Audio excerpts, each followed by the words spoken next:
વોરરૂમમાં સૌથી પહેલા વાત કરીએ કોરોનાના ટેસ્ટના જે દર ઘટ્યા છે તેની ગઈકાલે જ વોરરૂમમાં આપણે સૌ મળ્યા હતા અને કહેવામાં આવ્યું હતું કે બીજા રાજ્યો કરતાં ગુજરાતમાં ટેસ્ટના દર વધારે છે। બીજા રાજ્યોમાં 2,500 કોરોનાના ટેસ્ટ થઈ રહ્યા છે, જ્યારે ગુજરાતમાં 4,000 થી 4,500 જેટલો ભાવ હતો।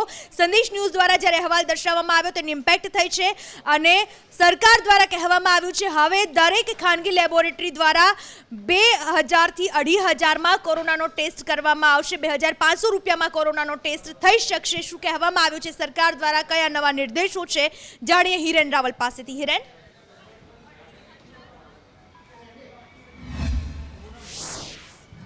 સૌથી વધુ અત્યાર સુધી પૈસા ગુજરાતની અંદર લેવાતા હતા। લગભગ 4500 થી 5,000 જેટલી જે ફી છે કોરોના ટેસ્ટિંગ માટે લેવાતી હતી। અલગ અલગ રજૂઆતો અને તે પરિસ્થિતિને ધ્યાનમાં રાખીને મુખ્યમંત્રી વિજય રૂપાણીની અધ્યક્ષસ્થાને જે બેઠક મળી હતી તેની અંદર નિર્ણય લેવાયો છે કે કોરોના ટેસ્ટિંગ ખાનગી લેબોરેટરીમાં જો હવે કરવું હશે તો એ માત્ર 2,500 રૂપિયામાં જ કરવામાં આવશે। એનાથી વધુ પૈસા લેબોરેટરી લઈ શકે। બીજી એક શરત એવી પણ રાખવામાં આવી છે કે જો કોઈના નિવાસસ્થાને જઈ અને ટેસ્ટ કરવાનો હશે તો એના માટે 500 રૂપિયા વધારે એટલે કે 3,000 રૂપિયામાં નિવાસસ્થાને જઈ અને ટેસ્ટિંગ કરવાની ફેસિલિટી છે તે આપી શકાશે। એનાથી 1 રૂપિયો પણ વધારે કોઈ પણ ખાનગી લેબોરેટરી લઈ શકશે નહીં। તે પ્રકારે રાજ્યના આરોગ્ય વિભાગ દ્વારા અને નાણામંત્રી અને આરોગ્ય મંત્રી નીતિન પટેલ દ્વારા સ્પષ્ટતા કરવામાં આવી છે। કોઈ પણ લેબોરેટરી જો વધારે પૈસા લેશે તો તેનું લાયસન્સ રદ કરવા સુધીની કાર્યવાહી સરકાર દ્વારા કરવામાં આવશે। સાથે સરકારી લેબોરેટરી જે છે, સરકારી GMRS કોલેજોની અંદર જે લેબ અત્યારે હાલ ચાલી રહી છે એ તમામ લેબની અંદર સરકાર નિઃશુલ્ક ટેસ્ટિંગ કરી રહી છે। ખાનગી લેબોરેટરી અંદર પણ જે MD દ્વારા જે ભલામણ કરવામાં આવ્યું હોય છે એવા લોકોના ટેસ્ટિંગ થાય છે અને લગભગ રોજના 500 કરતાં પણ વધુ લોકો આ પ્રકારના ટેસ્ટિંગ કરતા હોય તે પ્રકારનો દાવો નીતિન પટેલ દ્વારા કરવામાં આવ્યો છે। એટલે લોકો માટે રાહતના સમાચાર છે કે હવેથી 4,500ની જગ્યાએ માત્ર 2,500 રૂપિયાની અંદર જ કોરોનાનું ટેસ્ટિંગ થઈ શકશે। ચોક્કસ હિરેન, આભાર આપનો તમામ માહિતી બદલ। હવે વાત કરવામાં આવે અમદાવાદમાં જે રીતે તાજેતરમાં આંકડાઓ સામે આવી રહ્યા છે, કેસ ઘટી રહ્યા હોવાનું સામે આવી રહ્યું છે, પરંતુ આ વાતમાં કેટલી સત્યતા એક મોટો સવાલ ઊભો થાય છે, કારણ કે કેસ ઘટ્યા છે, સાથે સાથે એ પણ વાત સામે આવી છે કે ટેસ્ટિંગ ઘટાડવામાં આવ્યું છે। અમદાવાદમાં અત્યાર સુધીમાં કોરોનાના કુલ 19,601 દર્દીઓ નોંધાયા છે। શું બંને વિરોધાભાસ જે વાત સામે આવી રહી છે શું છે તેની હકીકત, જાણીએ मनोज अग्रावत पासेથી। मनोज जी, अमदावादમાં જે પહેલાં જે સરેરાશ તમે જોશો તો રોજના 200 થી 300 કેસ આવતા હતા, પરંતુ હવે તમે જોશો છેલ્લા આંકડા તો અમદાવાદમાં કેસ ઘટી રહ્યા છે। જો કે આ કેસ ઘટી રહ્યા છે તો હરખાવવાની બિલકુલ જરૂર નથી, કારણ કે તેની પાછળનું જે ગણિત બહાર આવ્યું છે કે તેમાં ટેસ્ટિંગની સંખ્યા છે તે ઘટાડવામાં આવી છે। પર ડે હાલમાં 700 જેટલું ટેસ્ટિંગ થઈ રહ્યું છે, તેના કારણે અમદાવાદમાં કેસની સંખ્યા તે 200 ઉપર પહોંચી ગઈ છે। બીજી તરફ સુરતમાં જે સામાન્ય રીતે 70 થી 80 જે કેસ આવતા હતા, હવે સુરત સૌથી મોટું હોટસ્પોટ બની ગયું છે। ત્યાં પણ 115-150 જેટલા કેસો આવી રહ્યા છે। આ સૌથી મહત્ત્વની વાત જે સામે। બીજું, અમદાવાદમાં જે ખતરાની ઘંટી કહીએ તો પૂર્વ ઝોન કરતાં પશ્ચિમ ઝોન તરફ આવી રહ્યું, જેને આપણે નવું અમદાવાદ કહીએ છીએ। નવા અમદાવાદમાં ઉત્તર પશ્ચિમ, દક્ષિણ પશ્ચિમ ઝોન કહેવાય છે કે જે નવરંગપુરા, પાલડી, નારણપુરાથી લઈને સેટેલાઇટ, પ્રેમચંદનગર, SG હાઈવે સહિત તમામ વિસ્તાર આવે છે, ત્યાં કેસોની સંખ્યા વધી રહી છે। જે કુલ 215 જે 230 અમદાવાદમાં હોય તો 50% કેસ એકલા માત્ર પશ્ચિમ ઝોનમાં હોય છે। મરણના આંકડાની રીતે વાત કરીએ તો 17 જેટલા મૃત્યુ જો અમદાવાદમાં થતા હોય તો તે 13 જેટલા મોત છે એકલા નવા અમદાવાદમાં થઈ રહ્યા છે। એ પણ આ ખતરાની સૌથી મોટી ઘંટી છે। હજુ પણ લોકોએ ગંભીરતા દાખવવાની જરૂર છે કે કોરોના હજુ ગયો નથી, કોરોના હજુ આગામી દિવસોમાં પણ સંખ્યા વધી રહી છે, માત્ર ટેસ્ટની સંખ્યા ઘટા રહી છે, તેને કારણે અમદાવાદમાં આ ચિત્ર એક સુધર્યું હોય તો લાગે છે। હકીકતમાં ટેસ્ટ ઘટ્યા છે, કોરોનાના કેસની સંખ્યા ઘટી નથી। ચોક્કસથી मनोज, આભાર આપનો। વાત કરવામાં આવે સુરતની, અમદાવાદ બાદ બીજું મોટું હોટસ્પોટ અત્યારે સુરત બની રહ્યું છે। સુરતમાં અત્યાર સુધીમાં 3,712 કેસીસ નોંધાઈ ચૂક્યા છે। જો કે સુરતની અલગ અલગ હોસ્પિટલ્સમાં અલગ બેડની પણ વ્યવસ્થા કરવામાં આવી છે। શું છે સુરતમાં હાલમાં કોરોનાને લઈને સ્થિતિ, જાણીએ આઝમ સાલેહ પાસેથી। આઝમ,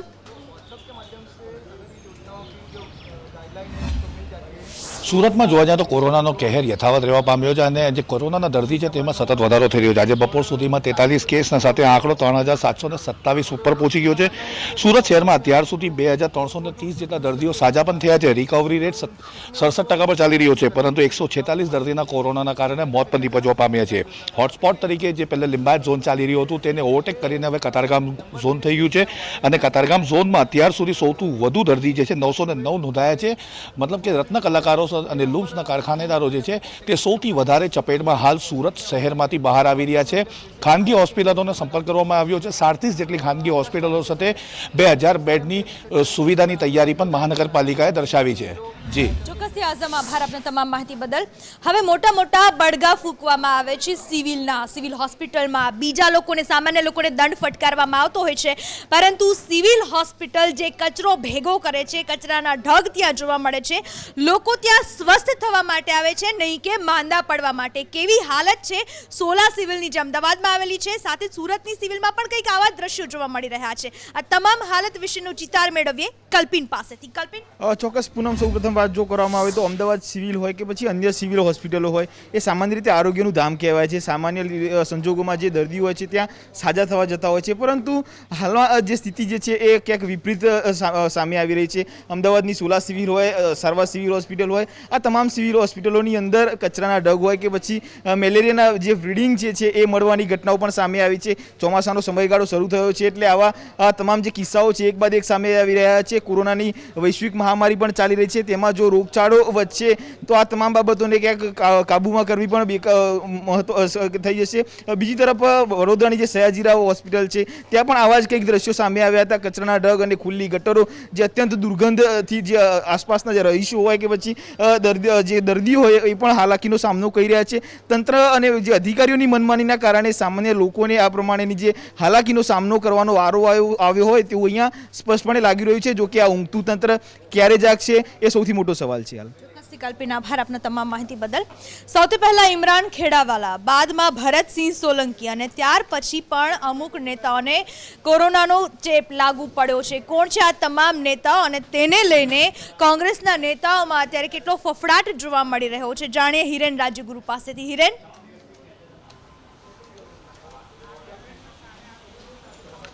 પૂનમ, રાજ્યસભાની જે ચૂંટણી યોજાઈ એ ચૂંટણી યોજાયાના બીજા જ દિવસે ખબર પડી કે કોંગ્રેસના ઉમેદવાર ભરતસિંહ સોલંકી કોરોનાથી સંક્રમિત થયા છે. ત્યારબાદ એક બાદ એક 3 નેતા કોરોનાથી સંક્રમિત થયા અને આ 3 નેતામાંથી 2 નેતા ભરતસિંહના સતત સંપર્કમાં હોવાનું પણ સામે આવ્યું છે. તેમાંના એક ધારાસભ્ય છે ચિરાગ કાલરિયા, બીજા કોંગ્રેસના ઉપપ્રમુખ છે મૌલિન વૈષ્ણવ, અત્યારે કોરોનાથી સંક્રમિત છે. ચોથા એક નેતા છે ચેતન રાવલ કે જે અમદાવાદ શહેર પ્રમુખ રહી ચૂક્યા છે, તે પણ સંક્રમિત થયા છે. જો કે તે ભરતસિંહના સંપર્કમાં નહોતા, પરંતુ આ જે બંને નેતા અને ભરતસિંહ એ આ રાજ્યસભાની ચૂંટણી દરમિયાન સંક્રમિત થયા હોવાની માહિતી મળી રહી છે. તો સૂત્રોનો દાવો એ પણ છે કે ભરતસિંહ ચૂંટણીના 3 દિવસ અગાઉ અંબાજીના દર્શને ગયા હતા, મા અંબાના દર્શને, ત્યારે પણ તેમનું ટેમ્પરેચર 104 સુધી આવ્યું હતું અને ચૂંટણી દરમિયાનની પ્રક્રિયામાં પણ તેમની તબિયત નાદુરસ્ત જોવા મળી હતી. આ 3 નેતાઓ સંક્રમિત થયા છે, જેના પગલે અન્ય 4 જેટલા નેતાઓ હોમ ક્વોરન્ટાઇન થયા છે.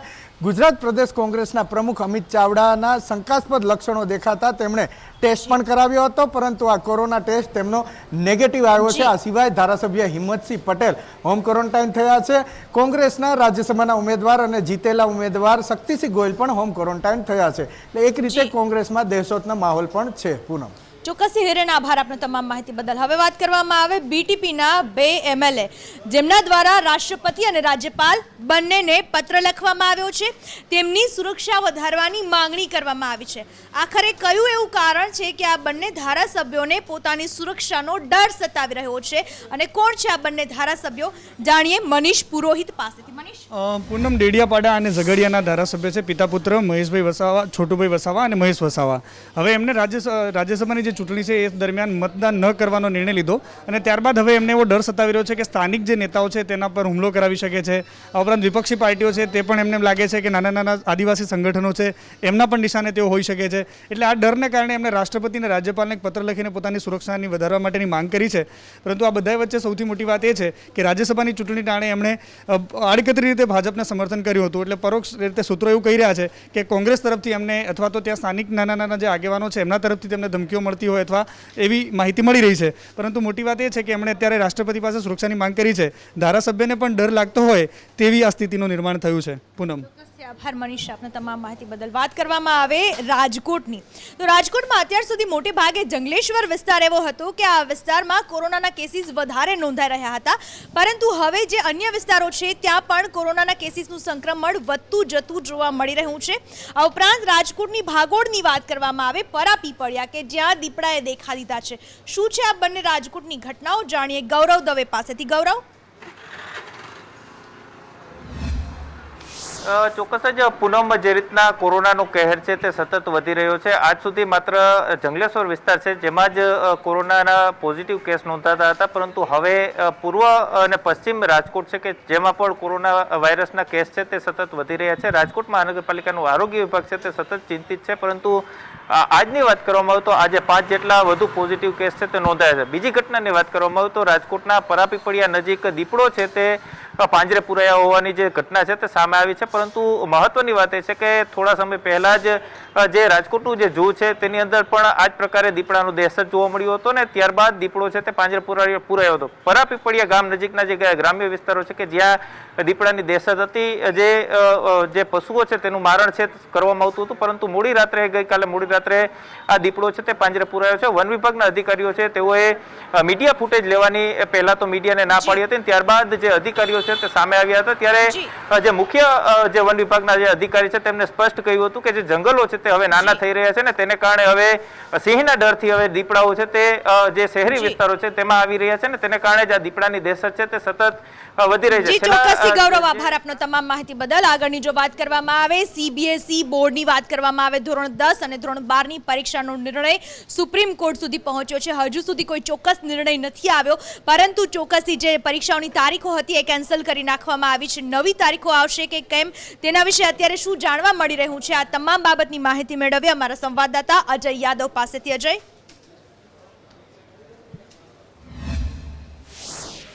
निश्चित तौर पे पूनम, अभी सुप्रीम कोर्ट की तरफ से सीबीएसई बोर्ड की परीक्षाओं खास करके 10वीं और 12वीं के बारे में कोई ऑर्डर नहीं आया है. ऑर्डर कल आएगा, लेकिन आज जब सुप्रीम कोर्ट में सुनवाई चल रही थी तो इसमें भारत सरकार और सीबीएसई बोर्ड ने सुप्रीम कोर्ट को ये बताया कि 10वीं और 12वीं की जो परीक्षाएं हैं उसको रद्द करने का हमने फैसला लिया है. ये मीटिंग कल हुई थी.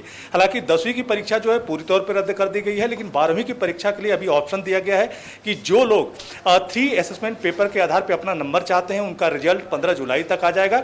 लेकिन जो लोग असेसमेंट पेपर के आधार पर अपना रिजल्ट नहीं चाहते हैं उनको एग्जाम देने का विकल्प खुला रहेगा जब भी एग्जाम की घोषणा होती है.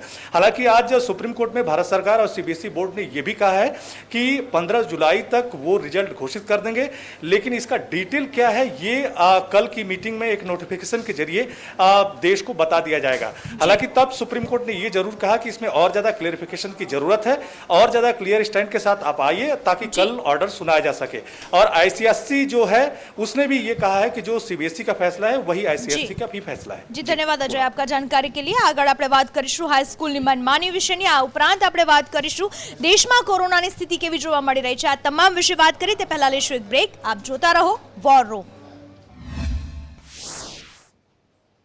બ્રેક બાદ આપનું સ્વાગત છે. આપ જોઈ રહ્યા છો વોર રૂમ.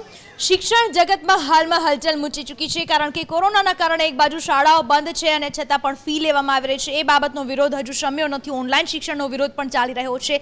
ત્યાં જ ફરી એક બીજો વિવાદ સામે આવ્યો છે. હાઈ સ્કૂલમાં પ્રવેશ આપવા બાબતનો વિવાદ સામે આવ્યો છે બરોડામાંથી. શું છે આ સમગ્ર વિવાદ, જાણીએ રોનક શાહ પાસેથી. રોનક.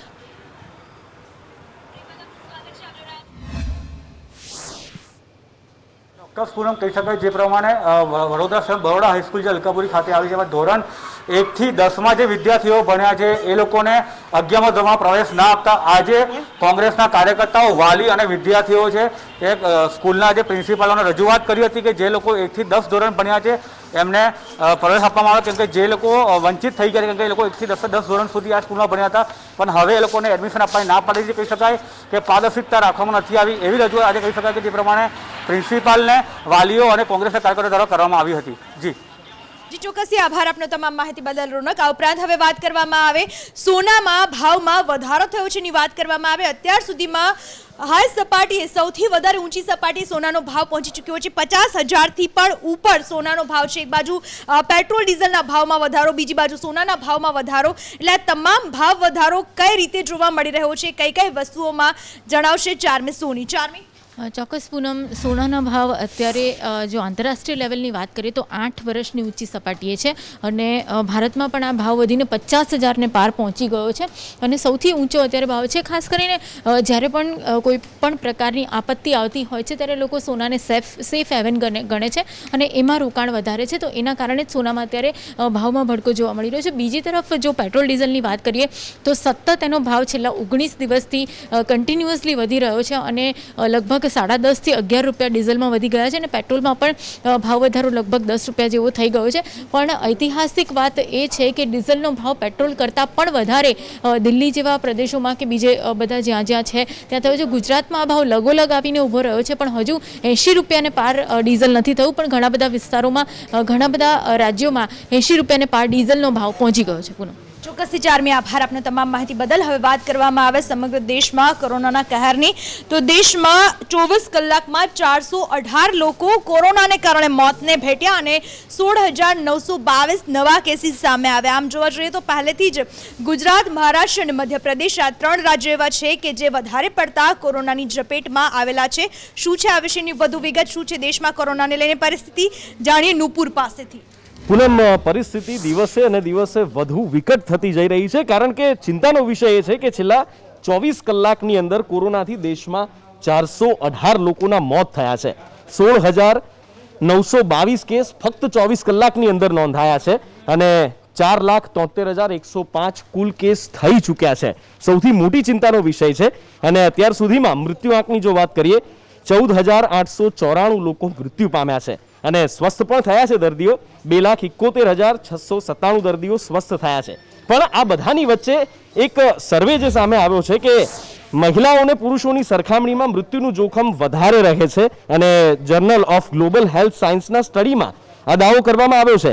20 મે સુધીનો ડેટા એમાં લેવામાં આવ્યો અને 20 મે સુધી દેશમાં પુરુષોનો મૃત્યુદર છે એ 2.9% બતાવાયો છે, મહિલાઓનો 3.3% બતાવાયો છે. આ એક સ્ટડી સામે આવ્યું છે, પણ પરિસ્થિતિ ચિંતાજનક છે. કેસ સતત વધી રહ્યા છે, આંકડો સતત વધી રહ્યો છે. પૂનમ, આ ઉપરાંત અમેરિકા અને ચીનથી કયા જાણવા જેવા સમાચારો સામે આવી રહ્યા છે તેની વાત કરીશું એક બ્રેક બાદ. આપ જોતા રહો વોર રૂમ. બ્રેક બાદ આપનું સ્વાગત છે. આપ જોઈ રહ્યા છો વોર રૂમ. તાજેતરમાં રથયાત્રાને લઈને વિવાદ વકર્યો હતો, તો આ મામલાને લઈને અમદાવાદના જગન્નાથ મંદિરના મહંત દિલીપદાસજી અને ગૃહમંત્રી પ્રદીપસિંહ વચ્ચેની એક બેઠક યોજાઈ હતી. શું જાણવા મળી રહ્યું છે બેઠક વિશે, જાણીએ વિકાસ પાસેથી. વિકાસ, બિલકુલ પૂનમ, રથયાત્રા મામલે દિલીપદાસજી મહારાજે એવું કહ્યું હતું કે મારો ભરોસો તૂટ્યો છે, મારો વિશ્વાસ તૂટ્યો છે ને મારી સાથે ક્યાંક રમત થઈ ગઈ છે તેવું નિવેદન તેમણે આપ્યું હતું ને ત્યારથી જ વિવાદની શરૂઆત થઈ હતી. અને સાથે જ એ જ મામલે આજે પ્રદીપસિંહ જાડેજા અને મહંત સાથે આજે એક મહત્વની બેઠક મળી હતી અને આજે આ બેઠક બાદ આજે મહંતે યુટર્ન લીધો છે. તેમણે કહ્યું છે કે તેઓ સરકારની કામગીરીથી ખુશ છે અને સાથે તેઓ સંત હોવાથી હાઈકોર્ટની જે કાયદાકીય કાર્યવાહી છે તેમાં તેમને ખબર નથી પડતી અને સાથે જ તેમણે એવું કહ્યું છે કે જો હાઈકોર્ટે કદાચ વહેલા નિર્ણય આપ્યો હોત તો કદાચ અમે સુપ્રીમ કોર્ટમાં જઈ શકત અને જગન્નાથના જે દર્શન છે તે તમામ લોકો કરી શકતા હતા. અને સાથે જ્યારે પ્રદીપસિંહ જાડેજાને પૂછાયું હતું કે તમે આજે બેઠક કેમ કરી, ત્યારે તેમણે કહ્યું હતું કે પરંપરા અનુસાર જ્યારે રથયાત્રા પતે છે ત્યારે મહંતની તેઓ મુલાકાત લેતા હોય છે. એટલે કે કહી શકાય કે જે રથયાત્રાને લઈને વિવાદ જે વકર્યો હતો તેનો હવે અંત આવ્યો છે. વિકાસ, આભાર આપને તમામ માહિતી બદલ. હવે વાત કરવામાં આવે સોપોરમાં 2 આતંકીઓને ઠાર કરવામાં આવ્યા છે. શું છે આ વિશેની તમામ વિગત, જાણીએ મનોજ ખત્રી પાસેથી. મનોજ, પૂનમ, વાત કરવામાં આવે તો સોપોર જે જમ્મુ કાશ્મીર છે, જમ્મુ કાશ્મીરમાં છેલ્લા 14 દિવસથી છેલ્લા અત્યાર સુધીમાં છેલ્લા 14મું એન્કાઉન્ટર છે. છેલ્લા 13 એન્કાઉન્ટરમાં અત્યાર સુધીમાં લગભગ 41 જેટલા આતંકીઓને ઠાર મરાયા છે. આજની વાત કરવામાં આવે તો આજે ખાસ કરીને જે બારામુલ્લા છે ત્યાં આગળ આતંકીઓ છુપાયા હોવાની વાત મળી હતી, ઇનપુટ્સ મળ્યા હતા અને તેના કારણે જે સુરક્ષા દળો છે તે સુરક્ષા દળોએ સર્ચ ઓપરેશન હાથ ધર્યું હતું અને સોપોરમાં આ આતંકીઓ છુપાયા હોવાની ઇનપુટ્સ મળ્યા. સોપોરમાં સુરક્ષા એજન્સીઓએ આજે આતંકીઓ છે તેમને સરેન્ડર કરવાની તક પણ આપી હતી, પરંતુ સામેથી ફાયરિંગ ચાલુ થઈ ગયું અને સુરક્ષા દળોએ પણ સામે જવાબી ફાયરિંગ કર્યું અને ફાયરિંગમાં 2 આતંકીઓ ઠાર મરાયા છે. પૂનમ, ચોક્કસથી મનોજ, આભાર આપનો. હવે ચીનની વાત કરવામાં આવે, આમ બહુ મોટી મોટી વાતો કરતું હોય છે ચીન, પરંતુ પીઠ પાછળ ખંજર ભોંકવામાં એ પણ બાકાત નથી. કઈ રીતે ચીનની બીજી હકીકત શું સામે આવી છે, જાણીએ આનંદ પાસેથી. આનંદ, LAC ઉપર ચીન જે પ્રકારે તણાવ ઊભો કરી રહ્યું છે એ તણાવની અંદર એક સ્ટેપ પાછળ જઈ અને 2 પગલાં આગળ વધી રહ્યું છે. એટલે કે ગલવાન ઘાટીમાં હમણાં એવા અહેવાલ આવ્યા છે કે 1 કિલોમીટર જેટલા ચીનના સૈનિકો અને તેના મિલિટરી વ્હીકલો પાછા પહોંચ્યા છે, પરંતુ તેની સાથે દિપસાંગ સેક્ટરની અંદર થી એક ચિંતાજનક સમાચાર એ આવી રહ્યા છે કે ચીનના સૈનિકો ત્યાં આગળ તંબુ નાખી ચૂક્યા છે અને ત્યાં તોપો અને મોટા પ્રમાણમાં શસ્ત્ર સરંજામ પહોંચી રહ્યો છે. આવો જે ખુલાસો થયો છે તેનાથી ચીનની અંદર જે ચીન LAC ઉપર ગલવાન વેલી અને પેગોંગ લેક સિવાય એક ત્રીજો મોરચો પણ ખોલવાની તૈયારીમાં છે અને આનું કારણ એ મોટાભાગે તે કારાકોરમ પાસ જે છે કારાકોરમ પાસ ઉપર પોતાનો નિયંત્રણ મેળવી અને જે પોતાનો હાઈવે છે પાકિસ્તાનમાંથી પસાર થઈ રહ્યો છે તેને પૂરો કરવા માગે છે. આ સિવાય સિયાચીન ઉપર પણ તેની સ્ટ્રેટેજિક નજર હોય તેવું સ્પષ્ટપણે જાણકારોનું માનવું છે. ચોક્કસથી આનંદ, આભાર આપનો. હવે સુરતનો મુખ્ય પરિવાર પરંતુ અમેરિકામાં રહેતો હતો. 8 વર્ષની દીકરીને બચાવવા માટે અન્ય પરિવારજનોના પણ ભોગ લેવાયા. કઈ રીતે, જાણીએ અંકિત પાસેથી. અંકિત, બિલકુલ પૂનમ, સુરતનો જે પરિવાર હતો તે અમેરિકામાં ન્યૂ જર્સીમાં રહેતો હતો અને તેની 8 વર્ષની જે દીકરી હતી તે સ્વિમિંગ પુલમાં નાહવા માટે પડી હતી, પરંતુ તેને કદાચ જે ઊંડાણ હતું સ્વિમિંગ પુલનું તેનો ખ્યાલ ન રહ્યો અને 6 ફૂટથી વધુનું ઊંડાણ જે સ્વિમિંગ પુલમાં હતું તેના કારણે તે ડૂબવા લાગી હતી અને તેને ડૂબતી જોતા તેના માતા અને જે દાદા હતા તે પણ તેમને બચાવવા માટે પડ્યા હતા, પરંતુ તે તમામ પ્રયત્નો છતાં તે ત્રણેયના મૃત્યુ થયા છે. સુરતના કામરેજના મોરથાણાના વિસ્તારના રહેવાસી આ લોકો હતા અને ન્યૂ જર્સીમાં તે ઘણા વર્ષોથી સ્થાયી થયેલા હતા, પરંતુ આ કરુણાંતિકા અત્યારે સર્જાઈ અને 3 લોકોના તેમના પરિવારના જે 3 લોકો હતા તેમના મૃત્યુ થયા છે. ચોક્કસથી અંકિત, આભાર આપને તમામ માહિતી બદલ. તો એક બાજુ ટેસ્ટ ઘટાડવામાં આવ્યા છે કોરોનાના, જેને લઈને એવું દર્શાવવામાં આવી રહ્યું છે કે ગુજરાતમાં કોરોનાના કેસીસ ઘટી રહ્યા છે, પરંતુ હકીકત શું છે એ તમામ લોકો જાણે છે. આ ઉપરાંત આપણે વાત કરી દેશમાં કોરોના વિશે. પેટ્રોલ ડીઝલના સતત 19મા દિવસે વધતા ભાવ, સોનામાં પણ અત્યારે ભાવ વધારો થઈ ચૂક્યો છે. તમામ જે પરિસ્થિતિ અત્યારે છે, રાજકારણમાં શું ચાલી રહ્યું છે, આ બધી બાબતોથી અમે આપને વાકેફ કરાવ્યા વોર રૂમમાં. આગળ જોઈશું દેશ અને દુનિયાના તમામ ખબરો સંક્ષિપ્તમાં, જેના માટે આપણી સાથે જોડાઈ ચૂક્યા છે ન્યૂઝ સુપરફાસ્ટ સાથે અમારા સહયોગી કરુણેશ. Over to you.